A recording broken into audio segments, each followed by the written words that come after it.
Hi start பண்ணியாச்சுனா okay. நேற்று night புத்தளத்தை பற்றி ஒரு சின்ன ரிசர்ச் பண்ணாது. அது எப்படின்னா ரிசர்ச்னா புத்தளத்திட பழங்காலத்து விஷயங்கள், புத்தளத்தில் இருக்கிற பழங்காலத்து பழைய பில்டிங் இருக்குது, ஃபேமஸான பில்டிங்ஸ், ஃபேமஸான பிளேசஸ் இருக்குது. அதுகளை பற்றி ஒரு ரிசர்ச் பண்ணும்போது அந்த ரிசர்ச் கொஞ்சம் எக்ஸ்டெண்ட் ஆகி புத்தளத்திட பழங்காலத்து வரலாறு பண்டைய இலங்கை அரசு உண்டாக முன்னுக்கு கூட, அதாவது இலங்கை ஜனநாயக சோசியலிசம் குடியரசு உருவாக முன்னுக்கவே சில விஷயங்கள்ல புத்தளம் பங்கு பத்திக்குது. அதாவது உலகத்துல நடந்த முக்கியமான ஒரு விஷயத்துல கூட புத்தளம் ஒரு சிறு பங்கு, அதாவது இலங்கை அந்த டைம்ல சிலோன், இப்ப இலங்கை, அது கூட பங்கு பத்திக்குது. பட் புத்தளம் மெயினா ஒரு பங்கு வகித்திக்குது அந்த விஷயத்துல. ஸோ அதை பத்தி சொல்லணும்னு சொல்லி தோணுச்சுது. ஏன்னு சொன்னா நமக்கு எது புதுசா இருந்தது, பெரிய ஒரு சர்ப்ரைஸ். இதை பத்தி கேள்விப்பட்டிக்கிறேன், பட் எந்த அளவு உண்மை தெரியல. ஆனா ரிசர்ச் பண்ணி பார்க்கும்போது பெருமையாக தான் இருக்குது இப்படி ஒரு நிகழ்ச்சி. அதாவது புத்தளத்திலிருந்து மெயினாக இந்த மாதிரி ஒரு நிகழ்ச்சி நடந்துக்கிறேன்னு சொன்னது, நிகழ்வு நடந்துக்கின்னு சொன்னது பெருமைக்குரிய விஷயமா இருக்குது. சரி, அதை பற்றி கொஞ்சம் சொல்வது பார்த்தேன், கேளுங்களோ. உண்மைக்கும் முக்கியமான விஷயம் உண்டு. அதாவது எந்த காலகட்டம் தெரியுமா? 1939 இருந்து 1945 மட்டும் இந்த கால பகுதிக்கு நடந்த விஷயங்கள். ஓகே, எல்லாருக்கும் தெரிஞ்சுது என்னன்னு சொல்லி.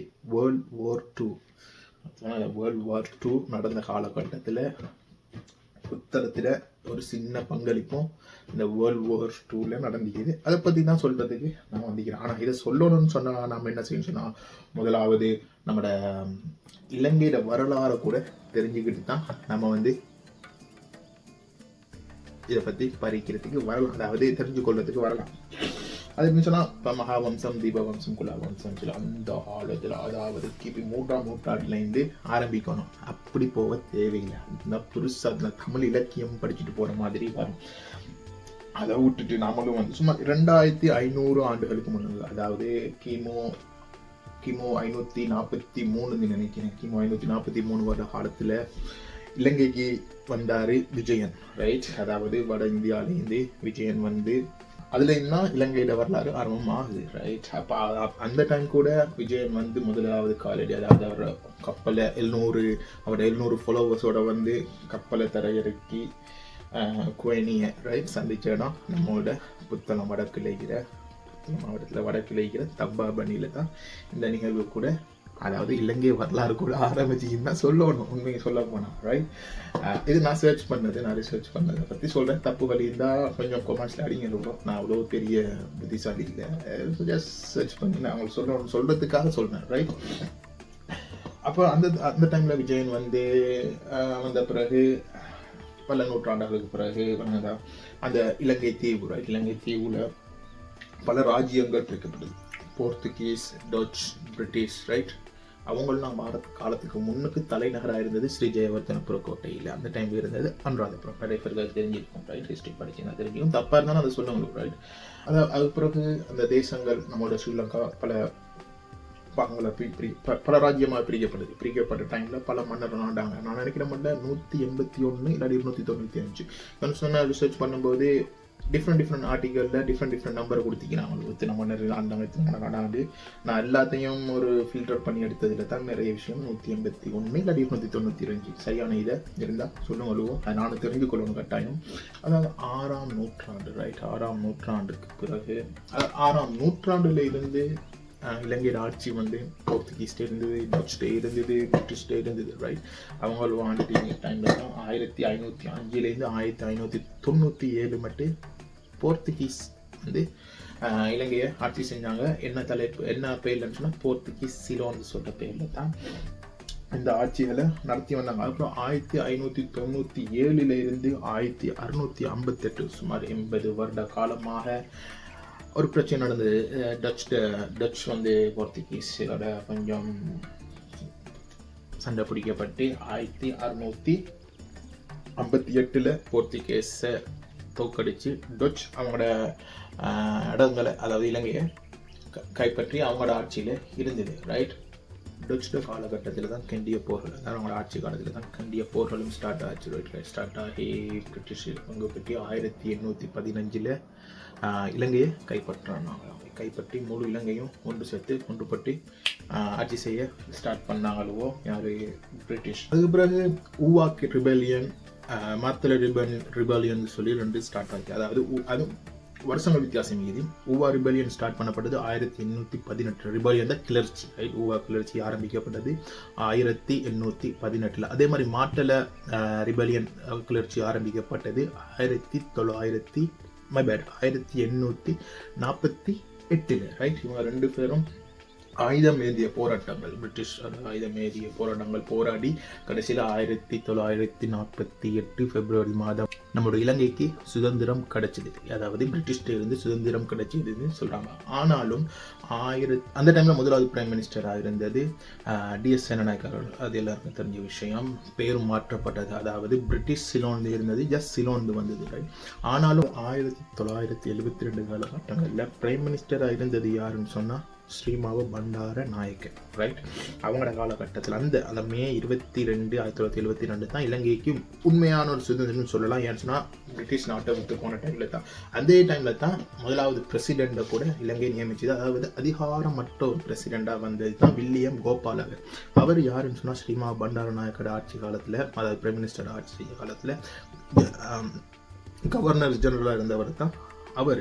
அப்போ பிரைம் மினிஸ்டர் வந்த டைமில் தான் அந்த ஷிலோன் பெயரை கூட ஸ்ரீலங்கா, அதாவது டொமஸ்டிக் ரிப்பப்ளிக் ஆஃப் ஸ்ரீலங்கா, இலங்கை ஜனநாயக சோசியலிச குடியரசுன்னு சொல்லி பெயரை கூட உத்தியோகபூர்வமாக வைக்கப்பட்டது.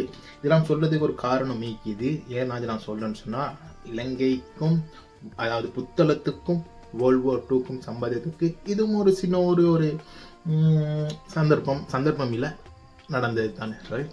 இதுவும் ஒரு சாட்சி. அதுக்காக நான் அந்த இலங்கை வரலாறு மூலம் சொல்கிறேன். அதுக்கப்புறம் நம்மளோட விஷயத்துக்கு போவோம். அது ஒரு சின்ன விஷயம் தான், பட் தெரிஞ்சுக்கணும், எல்லா விஷயத்தையும் தெரிஞ்சுக்கணும்.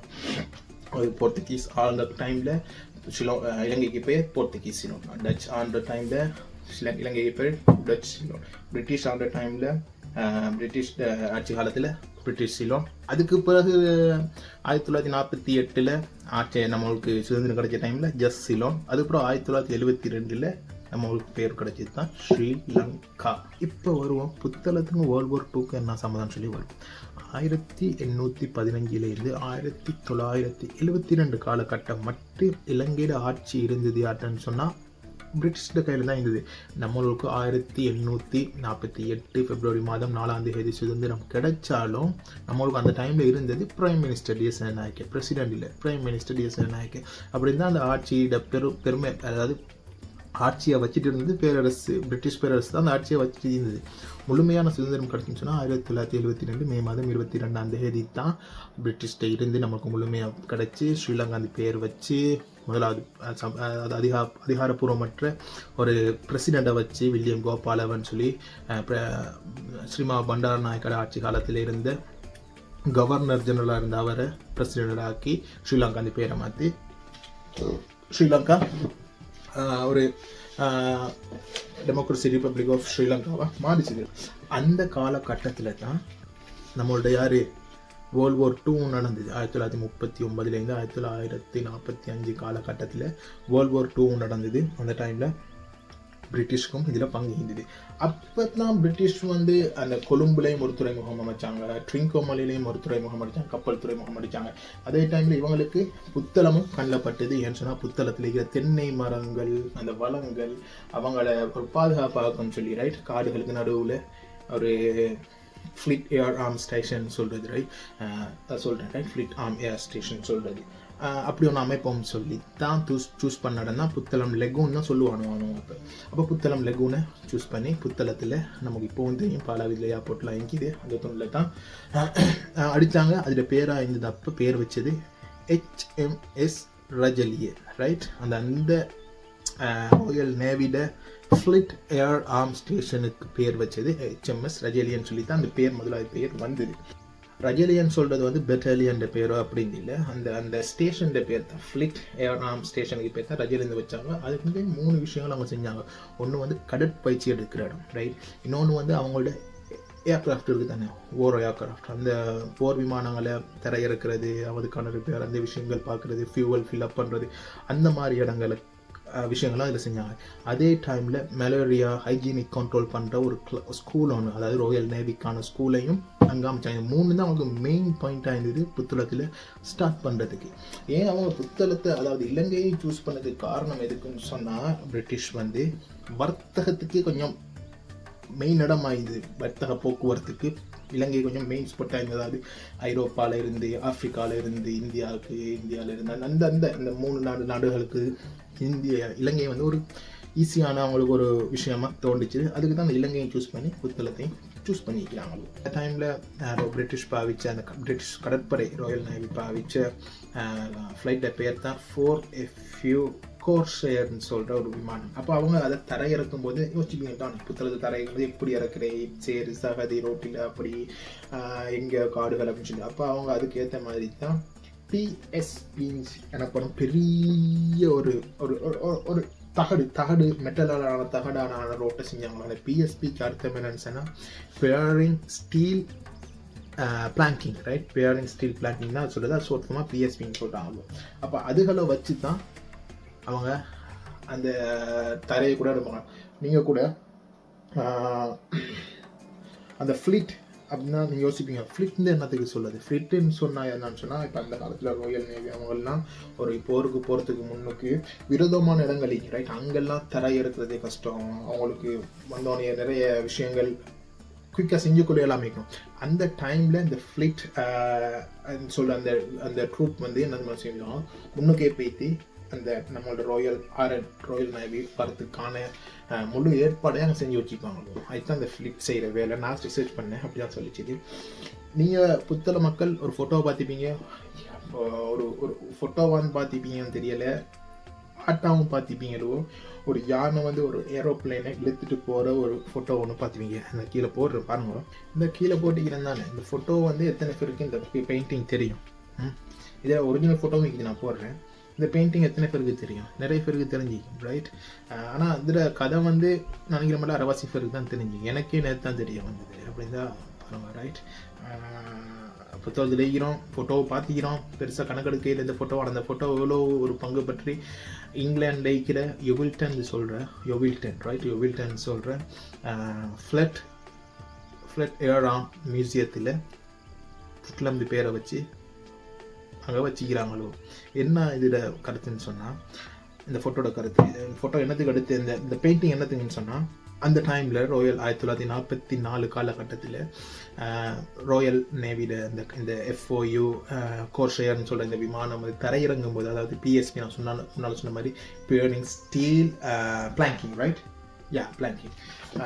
அந்த இதில் தரையிறங்கும் போது கொஞ்சம் ஸ்லிப் ஆகி சேத்துக்குள்ளே போனது. சேத்துக்குள்ளே போயிட்டு ரோதிகளும் பெருசு, ரைட்? எடுக்கலாம். இந்த டைமில் 15 சொல்கிற ஒரு யானை, புத்தளத்து யானை 15 சொல்கிற ஒரு யானை தான் டவ் பண்ணி அந்த ஃப்ளைட்டை இழுத்துட்டு வந்து திருப்படிக்கு அந்த ரன்வேல வச்சு கொண்டு வந்து ஃபுல்லாக ரஜலியில் சேர்த்திக்குது. அதுக்கான ஒரு அதிலிருந்து அவங்களுக்கு புத்தளத்து யானைன்னு சொன்னால் அவங்களுக்கு ரொம்ப பிடிக்குமா, அந்த பிரிட்டிஷ் அந்த காலத்தில் இந்த ஆட்களுக்கெல்லாம் ரொம்ப பிடிக்குமா. அதனால தான் இதை அவரோட பேர் வந்து பெயிண்ட் பண்ண ராபர்ட் டெய்லர், ரைட்? இந்த பெயிண்ட் பண்ண இந்த ஆர்ட் கீர்னது ராபர்ட் டெய்லர். இந்த ஒரிஜினல் ஃபோட்டோ வைக்கிது, நான் அதையும் போடுறேன், ரைட்? அப்போ இந்த ஆர்ட்டை கீறி இந்த ஆர்ட் வந்து இப்போ யோவில்டனில் இருக்கிற ஃப்ளிட் ஏராம் மியூசியத்தில் வைக்கப்பட்டிருக்குது. இங்கிலாண்டில் இருக்கிறார்கள், பிரிட்டிஷ் சைட்டில் இருக்கிறார்கள், யூரோப்பில் இருக்கிறார்கள். போய் பாருங்கள், இந்த புத்தளத்தின் பெருமை. புத்தளம் அடிச்சு 1900 அதுக்கு இதுக்கு எப்படி பெயர் புட்லம் எலிஃபென்ட்ஸ் 1944. இதுதான் அதில் ஹெடிங்க, புட்லம் எலிஃபென்ட்ஸ் 1944. இதுதான் ஹெடிங். இது மியூசியத்திலே இது. அப்போ புத்தளம் பேர் ராயல் மியூசியத்தில் வைக்கிற அளவுக்கு ஒரு பங்கு பற்றி புத்தளத்து நிலம், புத்தளம் நிலம்னு சொல்ல மாட்டேன், புத்தளம்.